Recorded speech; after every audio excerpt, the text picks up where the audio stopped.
zaman milenial sekarang nggak mau ngelihat pimpinan yang anti kritik, nggak mau juga. Yang terlalu terbuka, transparansi gitu kan. Mau mendengar. Nah, memang gitu. Dalam proses komunikasi juga yang sulit adalah mendengar. Kalau ngomong yakin kita bisa banyak ngomong. Tapi kalau proses mendengar, menyimak itu yang sulit. Itulah calon-calon legislatif maupun capres bagaimana mendengarkan.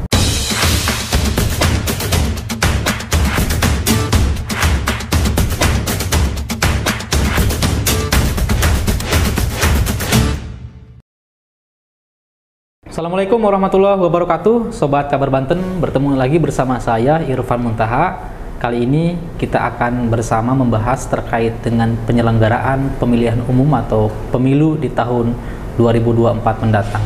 Seperti yang Sobat ketahui, sekarang sudah mulai terlihat bahkan muncul sosok yang akan maju di pemilu 2024, khususnya calon presiden 2024. Salah satunya adalah ada Bapak Prabowo Subianto, kemudian juga ada Pak Anies Baswedan yang sama-sama kita ketahui sudah mendeklarasikan bersama Muhaimin Iskandar. Nah, dari dua sosok itu juga sudah mengkerucut partai-partai pendukung. Nah, kita akan berbincang terkait bagaimana peta kekuatan politik di Provinsi Banten, karena pemilu 2019 dengan 2024 tentu akan ada hal yang menarik dan berbeda yang harus sama-sama kita ketahui. Nah, kita akan kupas tuntas terkait dengan bagaimana penyelenggaraan pemilu 2024 bersama Bang Edi Muhammad Abdul, Direktur Pengembangan Organisasi Sultan Center, sekaligus juga pengamat politik. Nah, beliau ini juga pengalaman menjadi penyelenggara pemilu di KPU Kota Cilegon dan juga sebagai badan pengawas pemilu di Kota Cilegon. Kita sambut. Assalamualaikum warahmatullahi wabarakatuh, Bang Edi. Waalaikumsalam. Gimana kabarnya Bang? Sehat ya? Alhamdulillah baik, sehat. Di momentum pemilu ini teringat ya Bang sebagai penyelenggara pemilu dulu? Iya, pasti. Ya? Iya, pastinya sibuk-sibuknya. Karena emang di tahapan pemilu kan panjang ya. Setahun sebelumnya itu udah siap-siap dan tidak hanya fisik, mental juga. Jadi pasti teringat lagi dengan masa-masa menjadi penyelenggara pemilu. Oh ya, Bang Edi ini juga sebagai akademisi di kampus Uniba, Bang. Iya, Uniba. Dan sekarang lebih banyak berbicara terkait dengan bagaimana kekuatan politik khususnya pemilu di 2024, Sobat. Nah, Bang, kita kan sudah sama-sama mengetahui ya bahwa partai pengusung di pemilu 2024 ini tentu berbeda dengan pemilu 2019, meyakini begitu ya. Nah, kalau Abang melihatnya bagaimana peta kekuatan politik di pemilu 2024 mendatang, khususnya di Provinsi Banten ini, Bang? Ya, kalau kita lihat di pemilu menjelang 2024 ini ya, kekuatan politik lama memang masih terlihat ya. Di 2019 itu kan pemenang pemilunya kan PDI Perjuangan, Golkar, Gerindra ya, Nasdem dan PKB dan seterusnya ke partai yang di 10 besar. Khususnya di Banten kita tahu di Pilpres 2019 juga memang Pak Prabowo menjadi pemenang ya. Tapi bagaimana di 2024 kan gitu ya. Pengusungan calon yang memang sudah jauh-jauh hari dilakukan oleh Partai Nasdem dengan begitu yakinnya gitu ya mengusung Pak Anies Baswedan yang memang beliau akademisi ya, walaupun mantan gubernur juga memang beliau akademisi yang memang punya perspektif yang berbeda dan sangat ideal dari bagaimana melihat sebuah negara ya. Kemudian di Banten juga walaupun Pak Prabowo memiliki sejarah yang sangat manis ya di 2019, ternyata ini di 2024 seperti sampaikan tadi bahwa ada beberapa memang prediksi beberapa survei juga ya, apakah Banten sama dengan di 2019 ya, kita lihat kekuatannya ya. Kalau Pak Anies sudah menggandeng Caimin atau Muhaimin Iskandar yang notabene itu orang NU ya, yang memiliki grassroots luar biasa, sementara Pak Prabowo sudah belum ada pasangan yang pas ya. Walaupun masih sebelumnya pernah cari-cari siapa yang pantas gitu ya. Walaupun pernah terlontar ya waktu itu sebelum Caimin dipinang oleh Pak Anies. Ini juga menjadi di Banten sendiri melihat apakah sama nggak gitu ya kondisinya dengan 2019. Iya. Kalau saya analisa sih sebetulnya Pak Prabowo harus memiliki ini ya, analisa dan mengevaluasi di 2019, karena kekuatan sekarang berbeda. Beberapa petugas partai atau juga pengurus partai kan berpindah ya. Betul. Ada yang dari merah kuning, ada yang kuning merah ke biru dan sebagainya kan. Termasuk gitu ya. partai pendukungnya juga bergeser kan, gitu ya. salah satunya PKS. Karena di pemilu serentak kedua kalinya setelah 2019 ya, Pilpres dan Pileg jadi satu di tanggal 14 Februari 2024. Ini menjadi perhatian khusus di Banten. Dan kita lihat juga pencalegan tokoh-tokoh partai ya di Banten juga.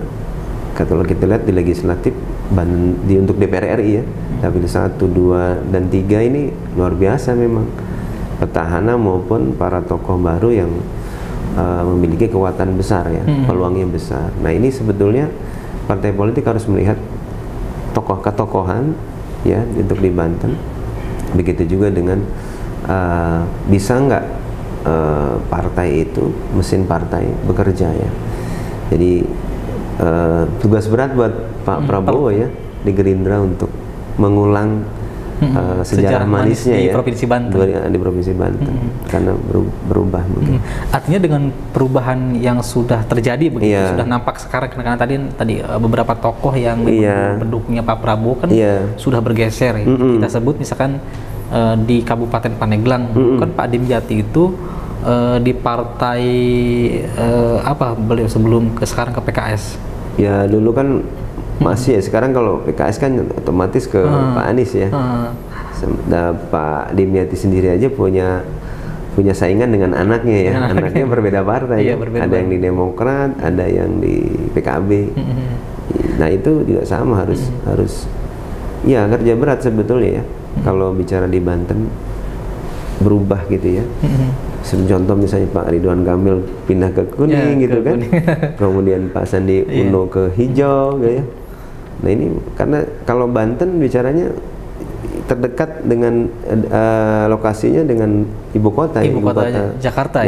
Dan ini menjadi melekat isunya gitu jadi ya, sama juga dari grid kedua ya. Grid kedua, ring satunya Jakarta, ring 2-nya Banten untuk gitu. Ya. Bang Edi, tadi kita sudah disebutkan bahwa parpol pendukung sekarang sudah bergeser.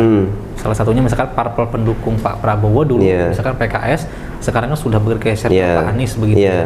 Nah, tentu banyak juga yang membicarakan bahwa perolehan suara parpol itu dampak dari ekor jas para sosok capres begitu ya di tahun 2019 yang lalu. Misalkan kayak sekarang sudah menduduki kursi ketua DPRD itu dari Gerindra, karena itu efek daripada sosok Prabowo-nya. Nah sekarang parpol bergeser nih, kayak PKS dulu mendukung Prabowo, dan mungkin efek dari pendukung itu PKS sekarang mendapatkan kursi wakil ketua DPRD ya. Nah kemudian sekarang berbeda nih, ada parpol yang bergeser justru mendukung Pak Anies yang memang sosok baru sebagai calon presiden ya.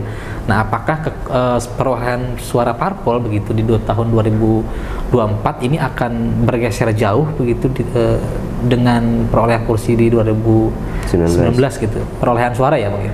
Ya jelas kalau kita lihat ke banyak pindah partainya itu juga karena ketokohan mereka pindah ke partai A ke B gitu ya, itu sangat pengaruh.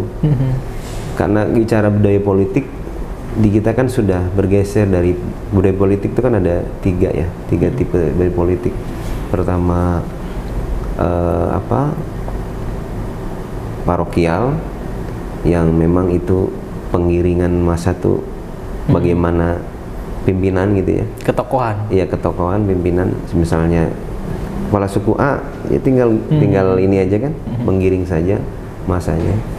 Geser ke budaya politik yang kedua itu kaula sudah paham tentang bagaimana sistem politik dan seperti itu, tentang peran pemerintah, walaupun memang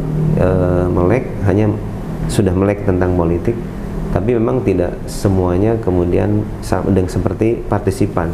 Nah, bergesernya budaya ini juga akan berpengaruh pada tadi dalam pada saat hak pilih yang dilakukan oleh konstituen kepada partai dan kepada tokoh calon presiden dan cawapres gitu kan.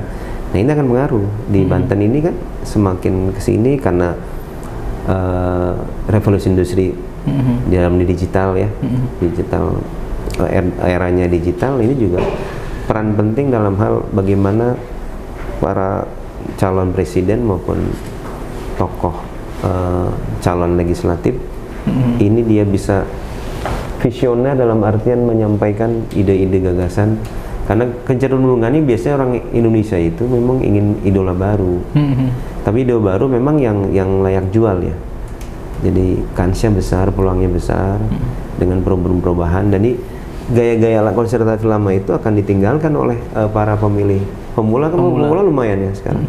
Partisipasi politiknya persentasenya lumayan. Ini kalau tidak mengikuti zaman sekarang akan ditinggalkan juga. Contoh misalnya ya yang anti kritik gitu kan, ini mereka juga dengan zaman milenial sekarang nggak mau ngelihat pimpinan yang anti kritik, nggak mau juga yang terlalu terbuka, transparansi gitu kan, mau mendengar.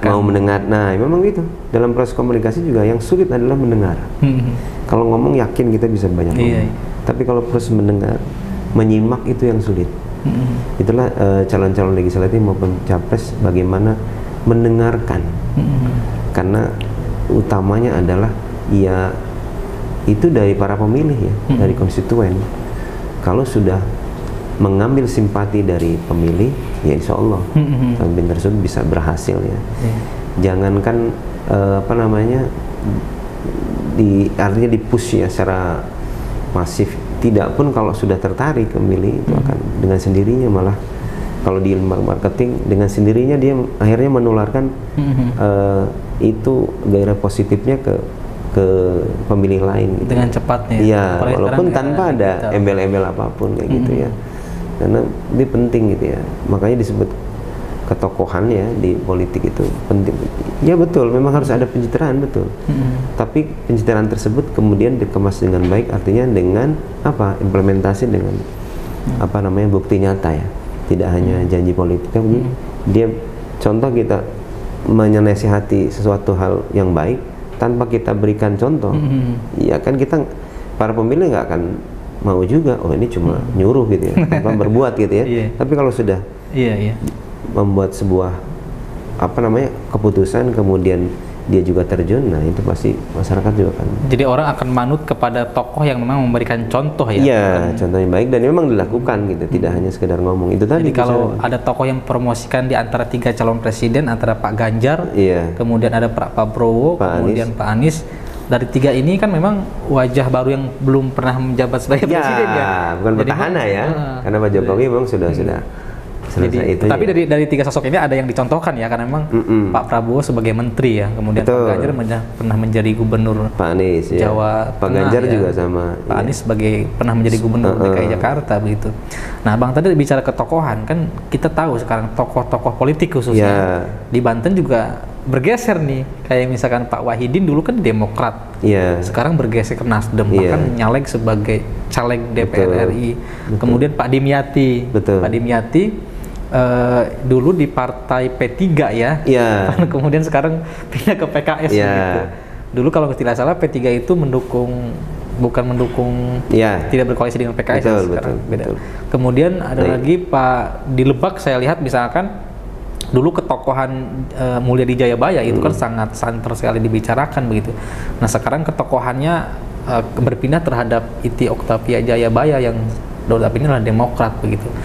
Nah dengan pergeserannya tokoh ini Bang, tokoh politik dari parpol ke parpol, apakah juga akan berefek terhadap perolehan kursi nih Bang, di kursi DPRD Provinsi Banten begitu, atau kursi daerah lainnya gitu?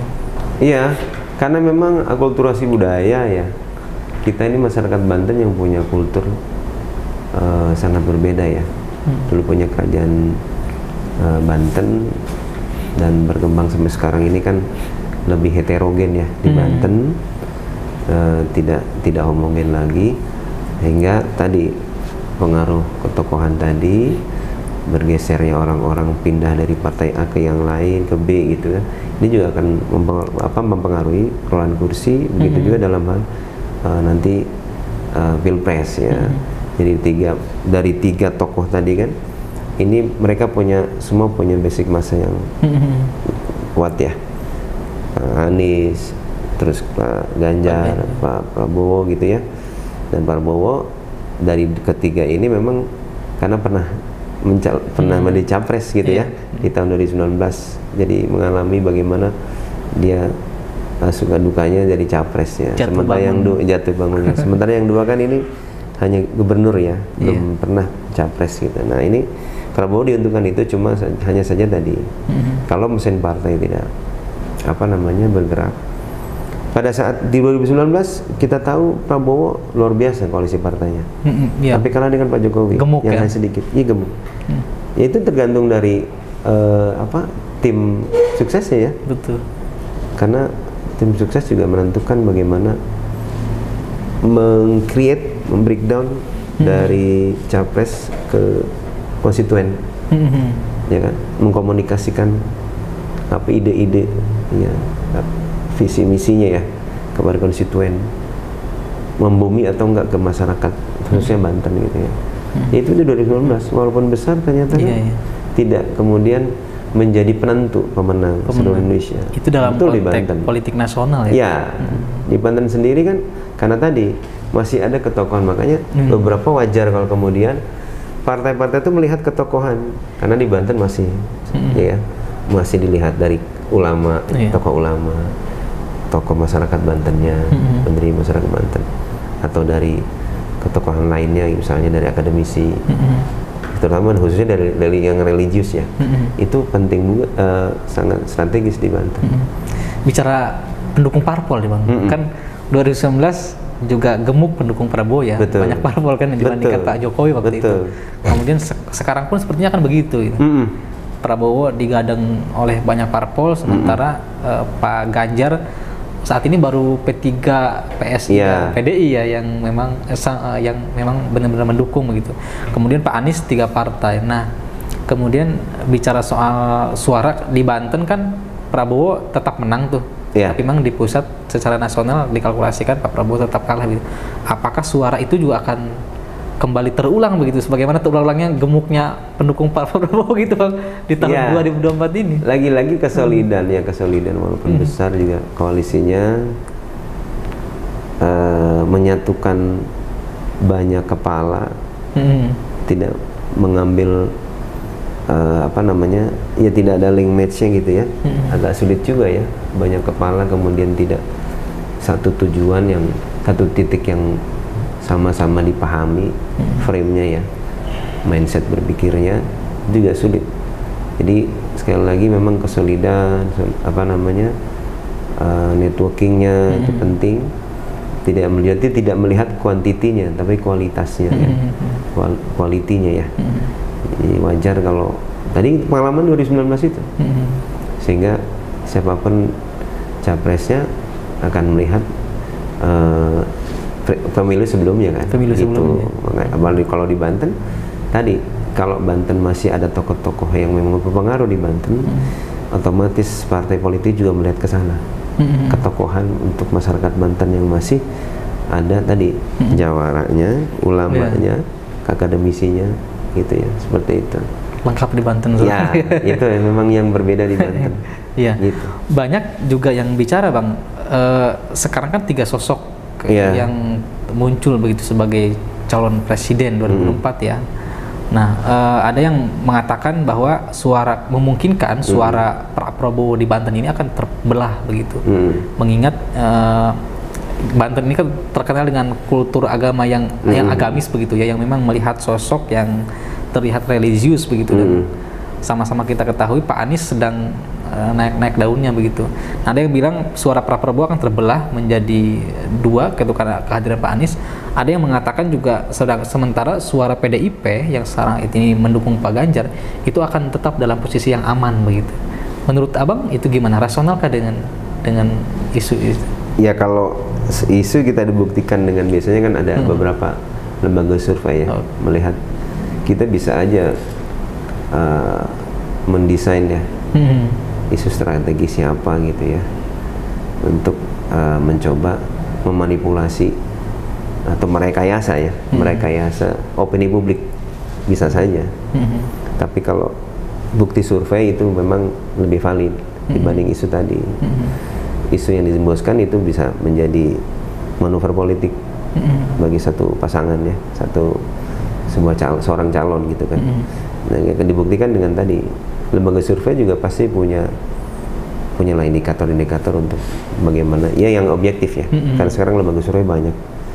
Nah, kita lihat masyarakat sendiri, kadang-kadang masyarakat kan ada juga kan kalau di pedalaman tuh terserah mau presiden itu siapa, yang penting kita bisa makan gitu kan. Hari ini bisa makan, seterusnya bisa makan kan gitu.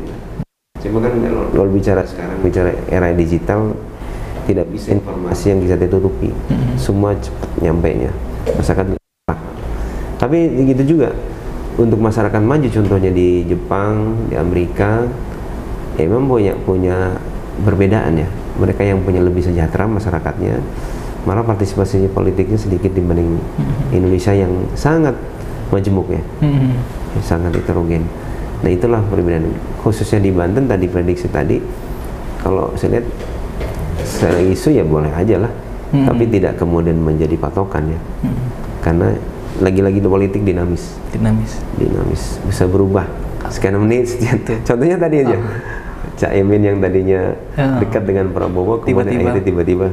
Begitupun dengan Pak Haye, Bang. Nah, gitu kan. Pada katanya dengan siapa, ya, tapi kemudian yang dipilih siapa begitu. Iya. Baik, Bang, kita akan lanjutkan perbincangannya. Sobat Kabar Banten, itu kan semakin menarik. Tadi disampaikan bahwa ketokohan akan menjadi penentu begitu. Sementara tokoh-tokoh politik saat ini sudah kita lihat sudah mulai bergeser dari A ke B jika dibandingkan dengan pemilu 2019 dengan 2024. Kita akan lanjutkan perbincangan setelah yang satu ini.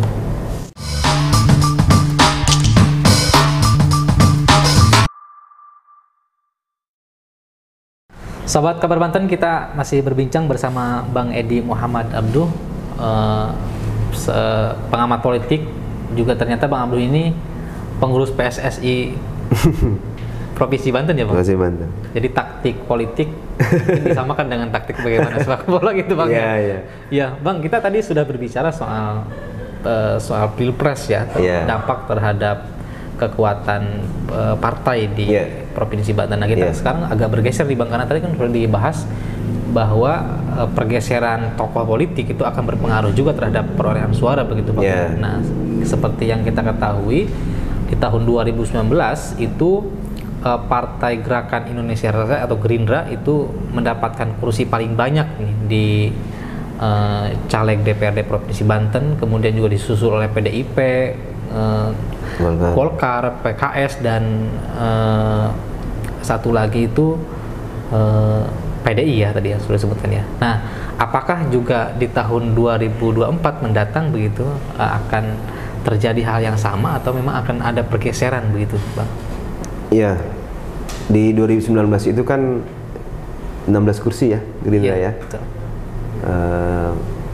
menjadi pemenang pemilu di Provinsi Banten. Begitu juga terkait dengan perolehan suara Pak Prabowo saat itu ya, menjadi pemenang Pilpres di Banten ya. Nah, itu berarti mesin politiknya jalan gitu ya. Nah, untuk di 2024 karena sekarang ada penambahan kursi ya, dari 85 kursi di DPRD Provinsi Banten menjadi 100, berarti nambah 15 kursi. Saya lihat di dapilnya juga bertambah, jadi 12 dapil banyak juga ya. Jadi ada mungkin Tangerang yang banyak, Kota Tangerang AB, Kabupaten Tangerang ABC, Kabupaten Serang juga AB, Kota Serang sendiri. Nah, kalau kita lihat memang betul kalau tokohan ini berpindah partai, berpindah platformnya akan juga pengaruh kepada konstituen, terus bagaimana menggerakkan dia manajer partai, menggerakkan mesin partai untuk bekerja ya. Ini juga akan mempengaruhi perolehan kursi, perolehan suara, khususnya nanti untuk pemilihan ketua DPRD dan untuk perangkat dewannya juga ya, seperti itu. Jadi di saat sekarang yang mungkin serentak, karena serentak ya, pemilu serentak, lagi-lagi memang politik ketokohan masih menjadi senjata utama ya untuk perolehan kursi. Berpindahnya tokoh partai A ke B juga akan mempengaruhi, karena memang lihat komposisi juga kursi nambah, karena penduduk Banten nambah, ini juga pengaruh untuk peran kursi gitu. Artinya memungkinkan begitu ya, kursi ketua DPRD Banten ini akan bergeser ke partai lain begitu ya Bang ya? Bisa aja, bisa ya? jadi. Kalau masih kokoh, kuat Gerindranya mungkin masih bisa seperti 2019 ya. Tapi karena bicara politik dinamis, ya kan, itu juga akan berubah juga ya, tergantung dari kesolidan partai sendiri ya. Kalau kita lihat sih para caleg Provinsi Banten ini kan sudah mulai dikenalin skala nasional ya. Ini juga karena memang di Banten merupakan ring kedua ya setelah Jakarta, ini juga pengaruh juga tokoh-tokoh nasional, mempengaruhi juga perolehan suara di daerah. Di daerah. Iya, khususnya di Banten yang dekat dengan ibu kota Indonesia ya. Makanya untuk 2024 ini semakin zamannya era digital ya. Ini penting ya. Sebuah partai mau tidak mau, suka nggak suka, bagaimana dia bisa menguasai literasi digital ya. Bagaimana mengedukasi pemilih untuk melek politik dengan memberikan ruang publik, karena kita tidak lagi bicara top down tapi bottom up. Bagaimana aspirasi masyarakat ditampung, kemudian feedbacknya pemerintah bisa mengimplementasikan aspirasi, merespon aspirasi masyarakat tersebut. Nah itu bicara tentang pemerintah kan tidak hanya eksekutif, tapi juga legislatif.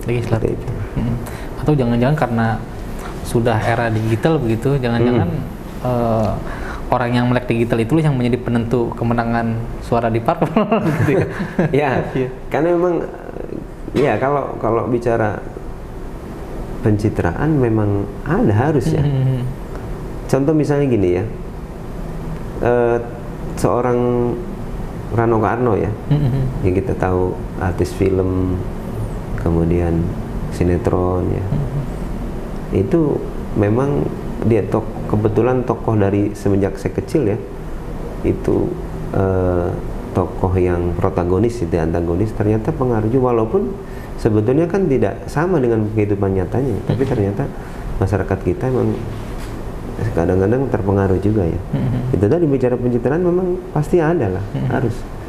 Nggak mungkin lah kita memilih calon pemimpin yang notabene punya track record yang jelek. Pasti menginginkan sosok yang memang menjadi panutan ya oleh para konstituen ya. Makanya, tapi harus dibuktikan dengan bukti nyatanya ya. Realita di lapangan, apakah betul semua omongan, semua janji itu terbukti seperti itu. Atau jangan-jangan hanya saat perlunya saja gitu ya.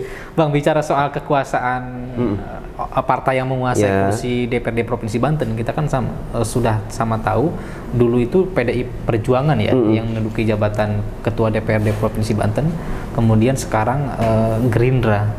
Nah, kira-kira apakah akan berbalik ke partai yang sama atau memang akan berpindah ke partai lain begitu Bang? Tadi ke perpindahan tokoh ini juga kan? Iya. Jadi gini ya kan, kalau bicara politik kan strategi ya. Tapi para politikus juga harus memahami ilmu politik ya. Dasar ilmu politik kan tidak hanya berpolitik praktis, tapi juga menguasai konsep pemerintahan. Dasar ilmu politik itu kan ada 5. Ada bagaimana memahami fungsi negara, memahami kekuasaan, memahami pengambilan keputusan, memahami kebijakan, memahami distribusi. Seorang tokoh partai yang memahami 5 konsep ilmu politik, saya yakin bisa berhasil memanage sebuah lembaga legislatif maupun eksekutif. Itu penting, karena bicara negara, memang negara adalah sebuah organisasi yang memiliki wilayah dan masyarakat pun menaati karena memang sosok tersebut bisa mengelola bagaimana fungsi tujuan negara yang ujungnya muaranya adalah kesejahteraan masyarakatnya. Bicara kekuasaan itu kan bicara pengambil keputusan, mempengaruhi masyarakat ya, kebijakan-kebijakannya gitu ya, seperti itu. Mendistribusikan bicara bagaimana memanage.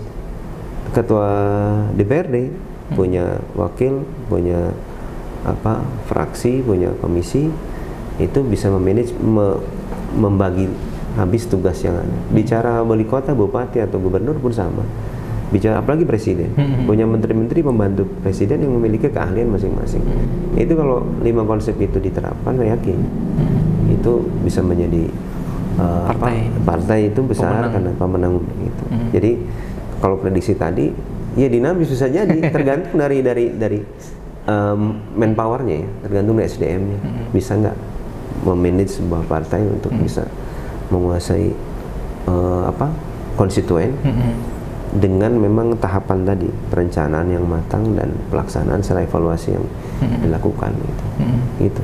Dinamis Bang ya? Ya, dinamis semuanya. Atau jangan-jangan karena kan sekarang daerah kabupaten kota juga sama, kursi ketua DPRD-nya juga dikuasai oleh Gerindra ya, kayak Lebak, kemudian Kota Serang, kemudian kalau tidak salah Pandeglang pun begitu ya. Iya. Atau karena sekarang juga di Kota Cilegon ketua Gerindranya adalah Pak Heldi sebagai wali kota Cilegon. Salah satu pergeseran tokoh nih Bang. Jangan-jangan Cilegon juga akan bergeser juga itu untuk kursi ketua DPRD.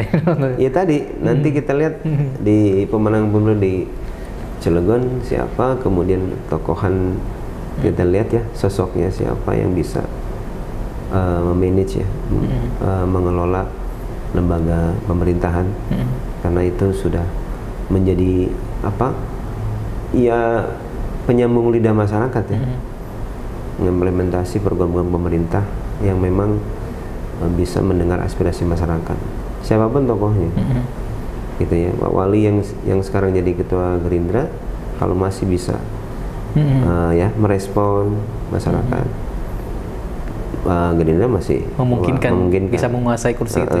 Tapi kalau kemudian ada sosok lain yang bisa memang masyarakat melihat ada sebuah sosok panutan yang bisa panutan dalam artian aspirasi masyarakat direspon, gitu ya. Ya itu konstituen juga akan ke arah sana melihatnya, geser gitu. Iya.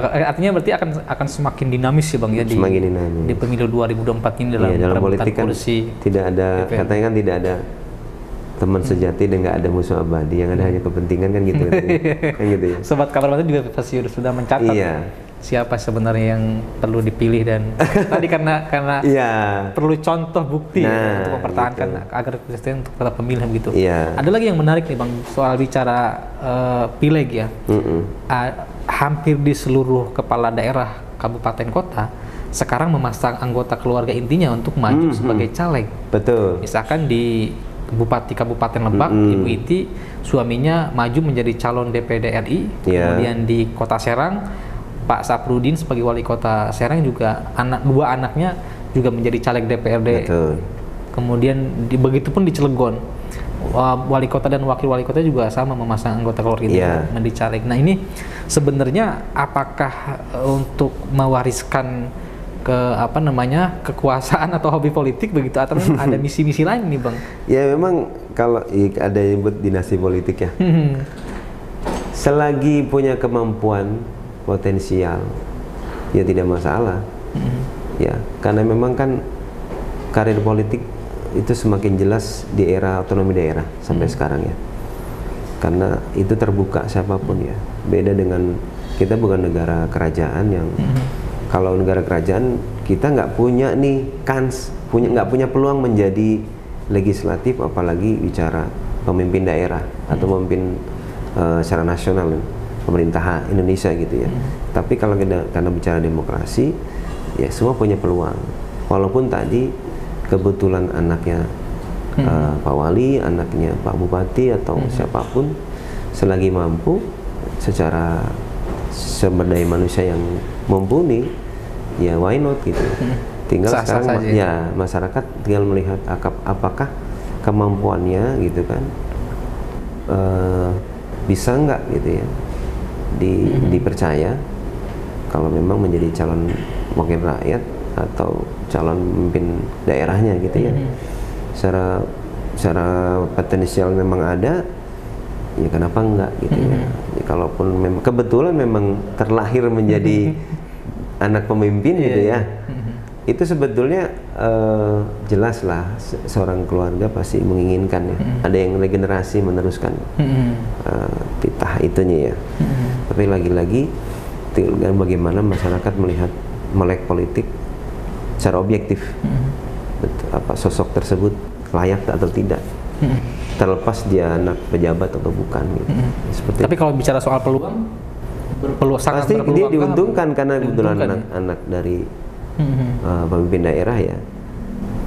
Tapi dilihat di lapangan apakah memang bisa nggak gitu ya mengolah keuntungan itu. nah gitu, jadi Iya, oke. mengolah peluang itu kemudian menjadi seorang memang yang bisa meneruskan dari orang tuanya gitu, seperti itu. Tadi agak menarik Bang, agak meneruskan tahta regenerasi ya. Ya. Regenerasi yang dimaksud itu apakah memang para kepala daerah ini sedang menyiapkan penggantinya nanti untuk juga menduduki jabatan yang sama gitu, atau memang Ya karena punya hasrat politik ya. Karena akhirnya kan yang awalnya tidak punya cita-cita politik ingin menjadi kepala daerah, karena sudah masuk dalam dunia politik, akhirnya mau tidak mau dia menyiapkannya, kader-kadernya.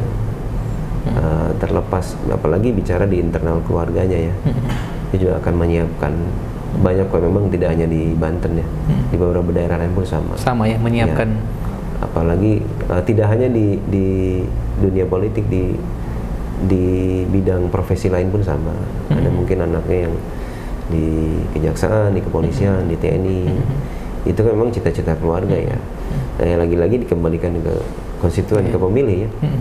Layak tidaknya kan bisa yang objektif dinilai dari hasilnya ya. Jejak rekam yang sudah dilakukan. Nah, seperti itu. Oke, baik Bang, terima kasih Sobat Kabar Banten. Perbincangannya panjang kalau bicara soal politik ya. Tapi yang jelas tadi sudah disampaikan oleh Bang Edi, pertarungan pemilu di tahun 2020 akan semakin dinamis Bang ya. Betul, kompetitif. Kompetitif karena pergeseran tokoh tadi Bang ya. Betul. Nah, itu akan mempengaruhi suara-suara di partai politik. Sobat Kabar Banten, itu perbincangan saya dengan Pak Edi. Terima kasih Bang sudah hadir di podcast Kabar Banten. Sobat Kabar Banten, ikuti terus program podcast Kabar Banten di berita-berita politik yang sedang hangat diperbincangkan. Kita tutup. Assalamualaikum warahmatullahi wabarakatuh.